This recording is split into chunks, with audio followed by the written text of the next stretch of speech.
بسم الله الرحمن الرحیم. السلام علیکم ګرانو کتونکو، واجد علي یم. ملګرو یو ویډیو در سره شریکوم. دا ویډیو وګورئ. زمونږ پاکستان ورځ په ښکته روان دی او زمونږ د پیسې قدر نشته. زمونږ د پیسې قدر ولې نشته؟ دا قسمه خلک چې په پاکستان کې کوم دا ډم طبقه ده او دوی دا ګډیږي او مطلب دا کومې مستیانې کوي او په دې پیسو باندې کومې دا خپېږدي او د پیسې چې کومه بېعزتي کوي، نو زه وایم چې دا موږ سره ډېره ګزاره کېږي. نه د پکار حکومت له پکار دي چې دا قسمه پروګرامونه بین شي او مطلب داسې قسمه پروګرامونه په پاکستان کې بند کړي شي او کوم چې دا اجلاګان ځان ته وایي او ډمان ځان ته وایي، ټیک ته تاسو ګډېږئ، خپل فن کوئ خو د پیسې داسې بېعزتي مه کوئ. پیسو باندې دا چې کوم میدان د پیسو ډک پروت دی، په دې باندې دوی ګرځي. دا ویډیو راسره وګورئ. د ویډیو نه پس په یو څو خبرې کوو.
ګرانو کتونکو، دا ویډیو تاسو وکته. نه د پکار چې د پیسې داسې سپکاوي وکړو، نه د پکار چې پیسې د خپلو خپو لاندې کړو، او نه د پکار چې دغه کوم تصویر دی په هغې چې کوم دغه اردو لیکل دي، نو موږ به ورځ په ورځ ولې نه خرابېږو؟ زموږ ملک به ورځ په ورځ ولې نه تباه کېږي؟ څه چې موږ خپل ځان سره په خپله ظلم کوو. که تا ته الله پیسه درکړه، نو دا پیسه په ښځه کې استعمال کا، په مطلب په مدرسو کې ورکا.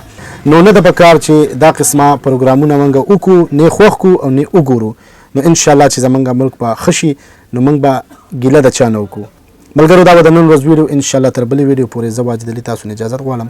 د لوی الله په امان، خوشحاله اوسئ.